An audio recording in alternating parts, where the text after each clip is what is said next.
Hello everyone, Bill Molyneux here with Bill's History World with none other than Goober the Traveling Bear. Well, after the last couple weeks we have not been able to make videos, but Goober now has the traveling RV. That's right. Well, we're in Virginia at the Rosewell Mansion, and we'll be investigating the mansion. It's incredibly haunted. We were here a few years ago, and we're going to check it out again. We have our nephew Lamb with us, and Lisa, and of course, Goober the Traveling Bear. All right, let's go inside and see what's going on. All right, everyone. Well, we've gone inside. We'll come back to the museum. We're going to get a personalized tour of the mansion. So we're heading down the road to the mansion. So I'm Nancy Rubin, and I'm one of my jobs is docent and operations officer here at Rosewell under the Fairfield Foundation. Before 2023, for many years, the Rosewell Foundation had stewardship of Rosewell Ruins and Visitor Center. The actual owners of the property is the Gloucester Historical Society, and the Rosewell Foundation had a lease with them for the 8 acres here. And so now we have a 49-year lease to be stewards of this property here. Wow. Fairfield Foundation is very unique in the sense that we were started by 2 archaeologists 25 years ago. This is our 25th anniversary, and this is the 300th anniversary of Rosewell, of when it was built. It was built in 1725. Fairfield, the 2 co-directors, they were William and Mary students and best friends. When they graduated, a gentleman felt that they would be good in starting a foundation, so he gave them a check and said, here, start a foundation. So we are fruits 25 years later of their efforts, and we are stewards of 5 properties. And our mission is public archaeology, preservation, and education. And so we put public archaeology in just about everything that we do. We have an outreach coordinator, and she coordinates archaeology with our schools, homeschool groups, and our retirement communities in and of the area. My mom lives in one on the Newport News, and we go there and we bring artifacts for them to wash, and we talk about history and the sites that we preserve. And then those folks sometimes will get on a mystery bus ride and will come over here and learn more about this area from where we were. And so it has been a really great opportunity, because now we have they have oversight of the Fairfield Plantation, which is a few miles from here, and we have dedicated it to be an archaeology park.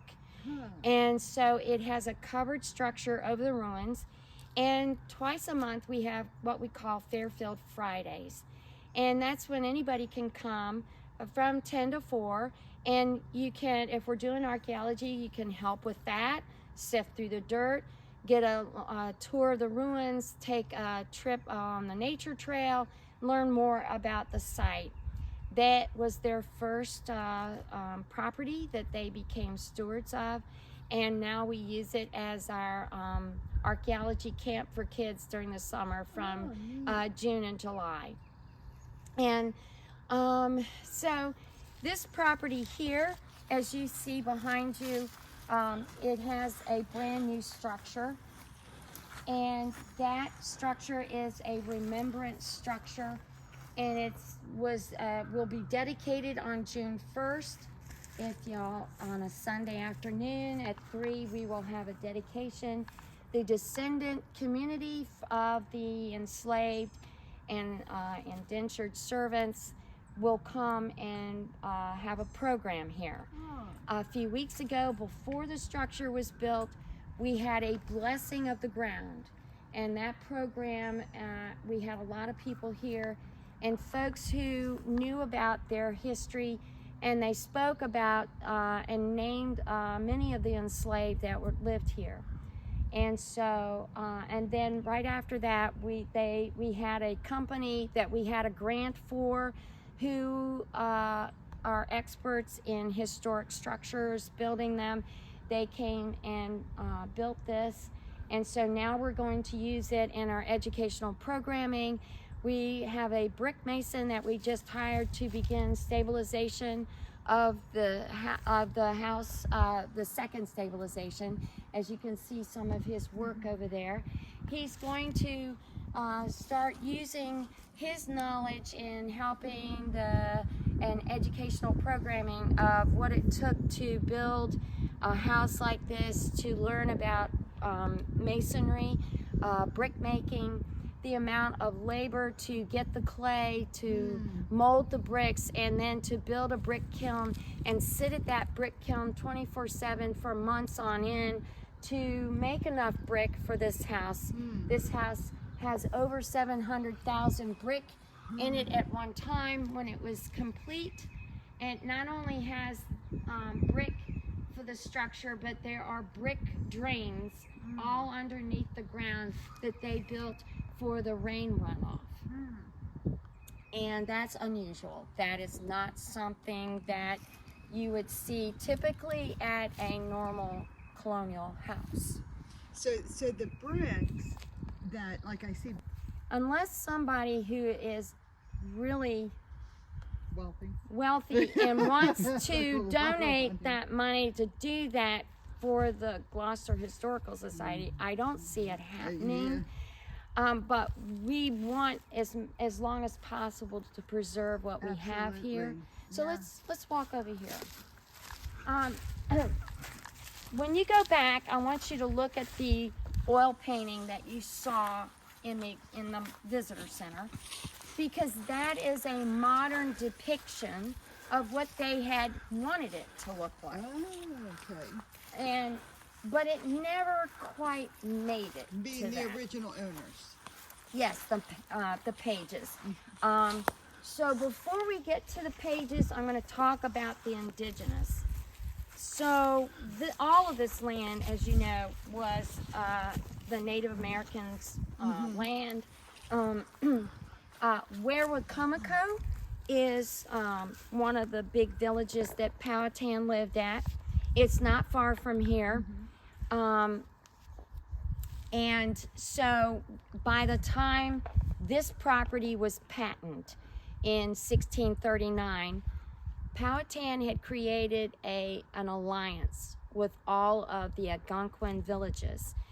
After the Jamestown massacres in 1622 and all of the uprising because of the colonists coming over here, he did that to create a strength for defense for themselves and for negotiation and treaties. So there were treaties in place, I believe by the time 1639, when George Menifee, who was an English attorney, decided he wanted to make a name for himself, and the only way he could do that would be through the head right system and establishing himself with property, because attorneys back then, you weren't going to make a name here as an attorney at that time. So in order to do that, he had to go to the Virginia Land Company of London, and they were doling out land in Virginia, even though it wasn't their land. And you got 50 acres for every enslaved laborer, indentured servant, person you brought over here. Wow. So George Menifee brought 60 and started that. So that gave him 3,000 acres. So when we go back into the visitor center, I'll show you the map that will show you the 3,000 acres. Have y'all been to Machicomico State Park? No. Are y'all from here? Where are you from? Baltimore. You're from Baltimore. Okay, how long are you going to be here? We he bought a second home over in Matthews. Oh, okay, so you're from Matthews. So we're just, All right, so please visit Machicomico because it sits on the original land grant of Rosewell, that end of it. And that's where John Mann and Mann Page began. the whole dynasty of the Page family that Huh. helped to build this house. Wow. And so it's beautiful over there. That's one of our houses, the Timber Neck House. We got a National Park grant to renovate it to be an Airbnb Oh, upstairs. And then downstairs in the basement will be a museum. You will see that we've done archaeology in the yard in preparation for the septic and the electric. And you will see also where we've done, through paint analysis, we were able to pick the original colors in some of the rooms we started painting. It's free. It was open today. But it'll be open on Tuesday because we call that Timber Neck Tuesday. And that's when the volunteers come and work on the renovation. But they give tours. So, please take advantage of that. And Tom Caro, who is from Matthews, he's the president of Fairfield, and he's always there working on Tuesdays. And he's awesome. He knows everything and everybody. And if you tell him that you have a second home in Matthews, then he will put his arm around you and tell you who to go to for this and where to eat and all of this kind of stuff. So he's perfect. All right, so let's come over here. This is our most complete wall. From 1916, when the mansion burned, to 1979, people came and stole brick. They just, it didn't have anybody here to manage it. And so Nellie Greaves, who was the last owner of the property, and she and her brother donated it to the Gloucester Historical Society. She passed away in 2018. But it was through her generosity that we have this structure. And so now, in 1979, when the Gloucester Historical Society took over, they had a trailer here with a person so that there would be more oversight. There was just too much going on here. And there are many people that said, when I was young, we could just come down here and have parties, and so they, some of them haven't been back since then, and they don't realize you can't just have a party here like you did before. That's good. We do have concerts here. Periodically, the Gloucester Chamber Orchestra, we will host them, and it's free, and people bring their food and pets, and for an hour and a half have a wonderful concert. We pass the hat around, and the money goes to the group for music. And so they want to come back. I'm not sure when that's going to be, but if you signed in and left your email, we will put you on our mailing list, and then you can see all the activities that we'll be doing. On April 26th, if you all are still here, we're having a tea at Timber Neck. And it'll be outside under a tent, and we'll have music, and we'll have a proper English tea. So if y'all are still here, or if you want to come back, I highly recommend it. It will be a lot of fun, and you'll get tours of the house and entertainment. So you come over here, you can see the arch is one of the first things that he wanted to start stabilizing. All of the arches are major points of weight bearing for the structure. So every arch, including the fireplaces, It's the way it's not a design, it's not decorative, it is all about weight. And so Tom was one of the people that helped build this form. So they measure and build a wooden form and then support that in order to begin underneath. Yeah, you see. And so last week we had warm weather, believe it or not. Yeah. And he was able to start working on putting in the brick. And so now he's Fascinating. going to finish that up when our warm weather comes back. he's taught us so much about historic brick. One of the things that we learned here in Virginia in the 80s, when Preservation of Virginia was working with homes that were historic that needed repointing or restoration, at that time they were using modern cement. And unfortunately, 40 some years later, we're finding out that modern cement does not work with historic mortar and brick because it doesn't allow the building to breathe. So natural clay, natural mortar breathes with the seasons, and when you don't have that flexibility, it then destroys the brick and the mortar, so that all has to be chipped out. Wow. And then the proper mortar that allows the bricks to breathe is what you have to use. And so our mason has been trained through Colonial Williamsburg. He worked there for 15 years. Wow. And so he has been educating us on all of this and helping us to understand that it's not just Legos, you know. And one of the things that was very interesting that we've learned is if you look on the corners of the building, you see how the brick is a different color than the walls themselves. And that's because each brick that was going to be on a corner was hand rubbed, sanded down by hand to be a perfect right angle so that every wall would be perfectly plumb. Wow. And then the gray that you see on the brick used to be a glassy glaze. That glaze was another element to make the building sparkle and pop, make it fancy. In Virginia and Maryland, there is many Episcopal churches and courthouses that have this glazed brick in it, and with certain designs, certain types of bonding.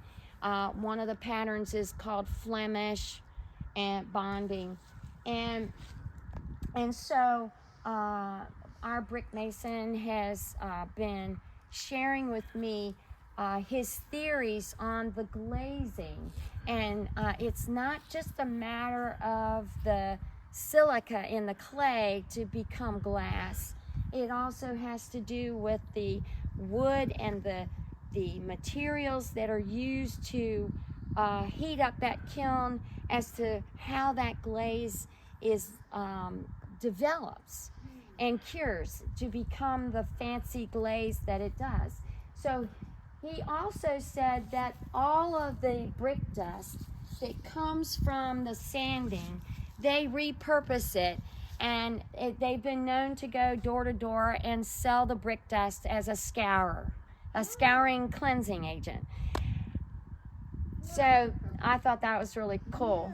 So if you come and see, you will see that there's only 4 chimneys, but we have 17 fireplaces. So how is that? It's because every fireplace has its own flue, and they are funneled into the 4 chimneys. Wow. 17 fireplaces. This house is a Georgian style architecture. It's all about symmetry, door across door, window across window, building across building. The idea with this house was to have covered walkways to join to the buildings. As you can see, the racking that was put into the brick wall with the intent to have a covered walkway. There was a door there to walk through. They ran out of money. They didn't build these covered walkways, and as far from what I understand, archaeologically, they haven't found any evidence that there was even a brick facade. We thought I think there's still a question about whether or not there was just a brick facade, but we don't think so. So they built on this property for 12 years. What is interesting is that when Man Page the First, who was the builder of the mansion, and his wife, they were very wealthy. Man Page had inherited a lot of money. He came over here with 20 vessels filled with stuff and protected by 2 men of war ships on the front and on the back. Judith Wormley was his first wife, very well off, very politically positioned by her father. And so that was a perfect marriage, but then she died in their second child's birth. And after that, Man Page decided he needed to figure out how he could position himself, and he got chummy with Robert King Carter, who was the wealthiest man in all of the colonies, and he married his daughter, Judith Carter. So, again, a lot of money. How could you run out of money? Okay, so when the plantations were being established, many of them felt that they could sustain themselves with the money crop, tobacco. What they didn't really understand is tobacco depletes the land, and you can't just keep planting it year after year. And they didn't really have an understanding about crop rotation. But we knew that Jefferson and Washington were very much into the agriculture and plants, but I don't know that they had spread the word about crop rotation. Many of the plantation owners had to figure out a way of sustaining themselves, or they had to sell out. And so there were 3 generations of Pages that lived here in debt. So when Man Page and Judith Carter were building this house and living here, they even sold some of their slaves to put on the lead roof, and had a flat lead roof initially with 2 cupolas. Thomas Jefferson writes about coming here and visiting John Page. They were good friends from William and Mary, and he talks about being on that roof and, you know, looking out and seeing, you know, it's like an outside living room. And so it is a bit hard to understand living that way and being in debt. It has been that Judith Carter's father had to pay some of the bills, had to pay some of the debt, and after Man Page died, Judith Carter was still paying debt. Her son and grandson inherited debt. But she wanted to make sure that her children and grandchildren were well positioned educationally and socially. So that was still there, even though debt was in their family history. They eventually sold, and the property went to other owners. The Deans were one of the owners that purchased the property in the late 1800s. They did have enslaved as well. By then, the Georgian style of decorating inside, where you had floor to ceiling paneling and marble mantles and all the posh and expensive stuff, they renovated the house and took out all of that, and it became a Greek revival home with just mainly plaster walls. Of course, we have just a few pictures of the inside of the house, and we don't have a lot of all of the rooms. We just have some. So that gives you somewhat of an idea of what the house was like during the Greek revival style. The chair that you'll see in the visitor center is the only chair that survived the fire. And that's because it wasn't in the house. And we don't have a specific idea about how the fire started. but most of these houses ended up burning. This one, we think it was, the fireplace kind of a thing. And you will learn more about some of that in the video that you'll see. You'll see 2 videos. The first one is about the initial stabilization and archaeology of the property. And the second one we just got last year. And it will talk more, you'll be introduced by our co-directors, and you'll hear more about what has happened since then and what is being done now about telling the story here. We want people to understand that the land is full of history and it's not all about rich white people. Yeah. And so now we're trying to really be able to share what it's like for the tribes and their descendants and the enslaved and their descendants.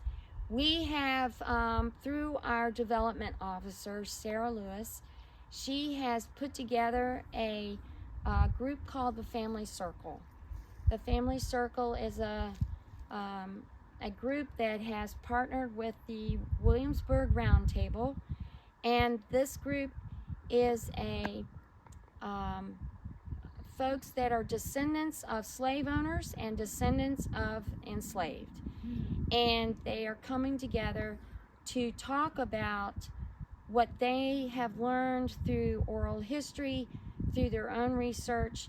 We then share what we know through the Fairfield Foundation, through research that we have, and we've done interviews. We continue to do interviews to learn and understand where there's gaps in histories on both sides.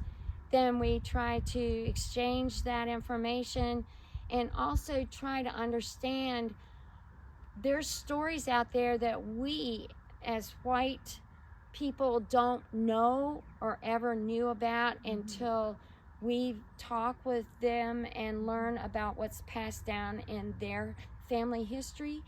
It's been really an awesome experience.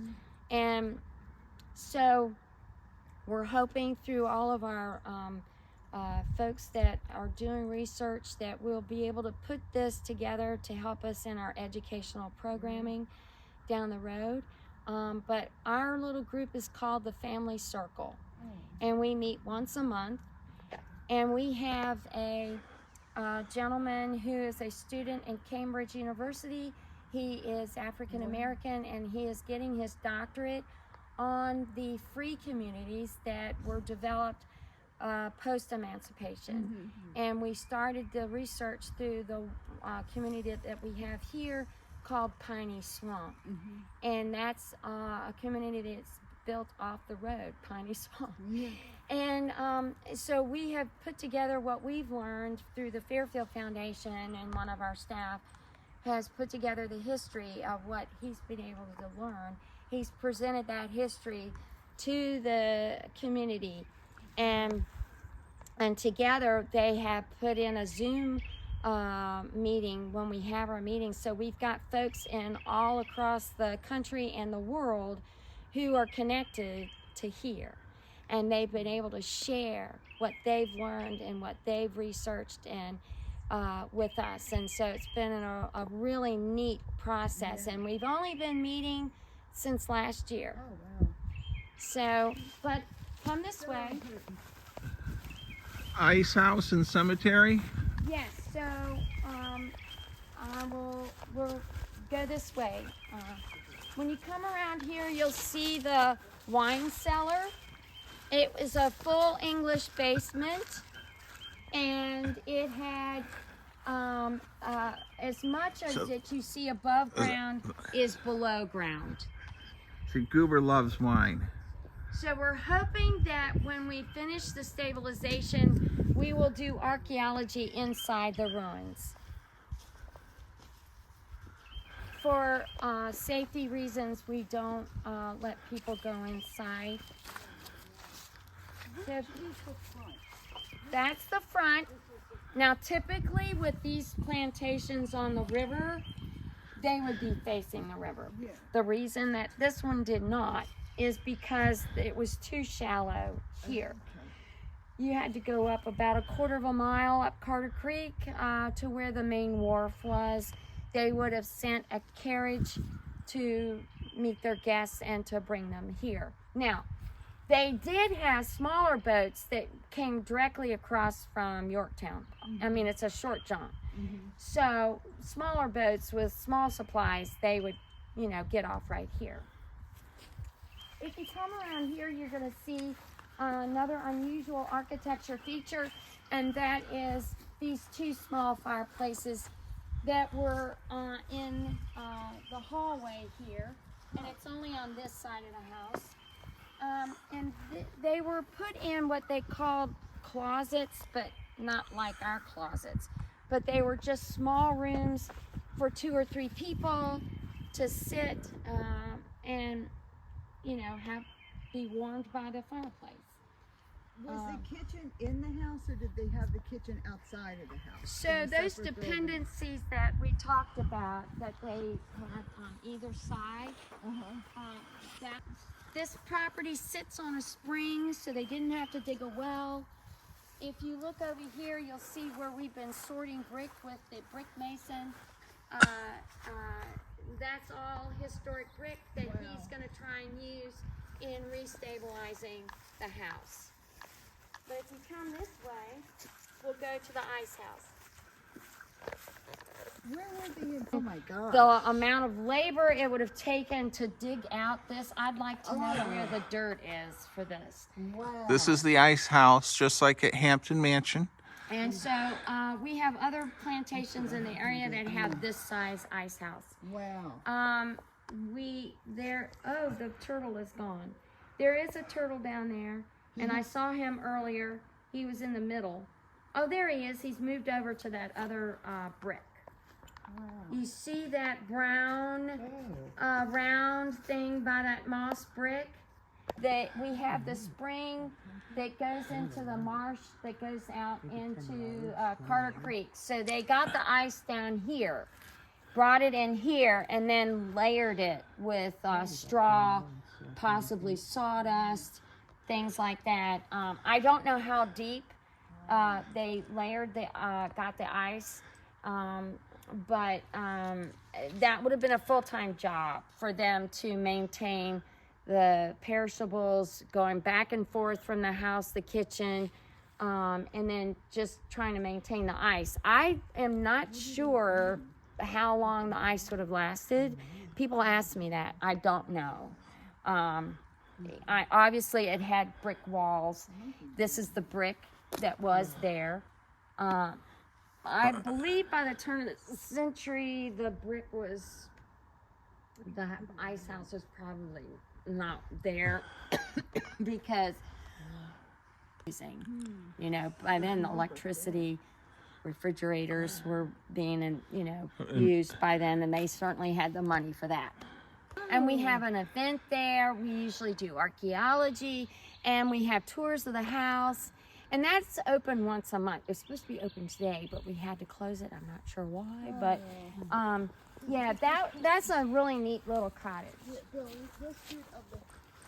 We were building bombs at the Naval Weapons Station, and one of the buildings they were building landmines, and that building exploded. Oh, geez. And the blast was pretty horrific. It knocked out the glass of the Timberneck house, destroyed the front porch, and blew out the south wall of this building. Wow. And it's right across the river. I hear Camp Perry doing their maneuvers. So when I'm here, especially in the evening, I hear, the gunfire and the booming and the vibration. I feel the vibration in the visitor center, so this building is feeling every vibration of all the maneuvers that are happening over across the river. And so that's pretty significant in my mind. I'm surprised that we haven't had more damage than we do now. We've seen cracks get really big. Yeah. And I see fresh brick on the ground all the time. That's one of the things that I try to monitor is, you know, if I'm seeing anything that's significant and changes with the structure. Now that we've got our brick mason, he kind of takes that from me, and I don't have to worry so much about it. If you come over here, you'll see this map. Now, when you go into the museum, there is a bigger and better map. But this map is a landscape map, and it was created by Arthur Shercliffe. Arthur Shercliffe was a landscape architect who was hired by Rockefeller in the 30s to design all the gardens that you see in Williamsburg. Arthur Shercliffe felt the best way to do that would be to map many of the formal gardens in and around the Chesapeake Colony area. And so Rosewell was one of them. And even though nobody was living here in the 30s, he came anyway because of the significance of the history of this house. And the remnants of those formal gardens were still here. And so this is what was there in the 30s. And if you look, you'll see these magnolias as he documented in his map. And directly in the center is at the end are the boxwoods, as was in his map. And it's possible that those boxwoods are over 100 years old. That's amazing. Might be older than that, I'm not sure. In the spring, all the daffodils are blooming. I'm hoping that one day we will be able to get an intern or someone to do some in-depth research on the formal gardens with the hopes that we can truly identify if there's any other remnant plants left, and if we could possibly have that back again, you know, the gardens. Magnolia trees, the question is that, you know, whether or not they're witness trees, you know, what's their age? They're pretty old. Yeah. Look how tall they are. Yeah, and the size of their trunks is just tremendous. It really is. And so when you go into the visitor center, you'll see one picture on a wall that shows parts of the here where they had trees all lined up going into the formal garden. Okay, go. So when the early houses were built and they didn't have the churches yet, folks were buried on the property. And we wish we knew where the enslaved cemeteries and structures were. We're hoping that as we continue to be stewards here and research and investigate, we will find where they might have been. As far as the people who built the house and that lived here, those folks are here. The tabletop tombs and the tombstones are preserved. You can see those while you're here at Abington Episcopal Church inside their brick wall.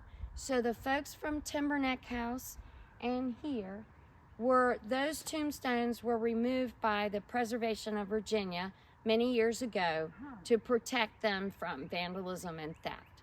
But all the people are still here. The remains are here, so they didn't. Okay. Yeah. And so let's walk back towards the car and over here that was just built. We had a blessing of the land by our descendant community, and we're having a dedication on June 1st at 3 o'clock of this remembrance structure. And it is for the enslaved folks that lived and died here. It is larger than probably what structures really were, but it's large because there were some that were like that. It could have housed multiple families. It could have been large because of proximity to the manor house. There are various reasons as to its size. It is going to be there until we figure out if there was a structure in a specific place within the 8 acres. We think there probably was, but until we find out archaeologically or through other means, maybe through GPR, we don't know, then it will probably remain in this position. And we're developing educational programming and other means for that part of the story for this site. All right. Well, thank you, Miss Nancy, for your time. Goober the Traveling Bear, loved your... Bye-bye. All right. And everyone out there, come and visit Rosewell Mansion in Gloucester, Virginia. Stay safe, be kind, be courteous, everyone.